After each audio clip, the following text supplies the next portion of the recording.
L'avenir du digital, c'est de représenter une part très importante de la manière dont on va apprendre. Ce ne sera pas la seule, c'est-à-dire que les échanges personnels, le face-à-face resteront très importants, mais le digital va devenir le socle, la clé, la porte d'entrée pour d'autres échanges plus sociaux derrière. Le thème, ce n'est pas que le digital l'emporte à 100% dans des logiques d'apprentissage, mais qui s'immisce intelligemment. Alors probablement, dans le cadre de l'évolution des technologies, imaginons que demain la 3D, ce qui est encore très peu le cas, finisse par être présente et floute complètement la frontière entre le physique et le digital, on peut finir par avoir un présentiel digitalisé dont on a du mal à cerner parfaitement les contours, et là on aura une symbiose, une fusion parfaite des systèmes d'avant et du nouveau système.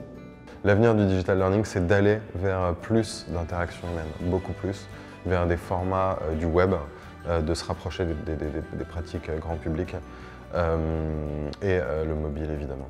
Je pense que ce qui va apporter quelque chose, c'est le service.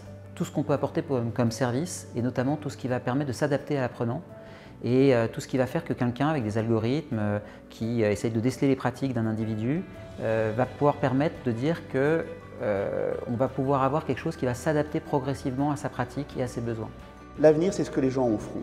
L'avenir, il n'est pas dans les astres, l'avenir, il est dans ce que les gens vont faire du digital learning. Alors après, on peut trouver quelques éléments. Moi, je pense que tout ce qui est online va beaucoup plus exploser que ça ne l'est maintenant.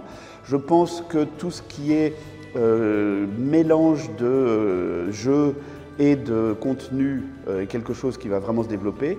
Tout ce qui est réflexion sur l'ergonomie cérébrale, qu'est-ce qui se passe dans le cerveau quand on apprend comment mieux utiliser le cerveau, va se développer. Donc, si on cumule l'apprentissage collaboratif avec l'ergonomie cérébrale, avec le jeu, on a là un petit triptyque intéressant déjà.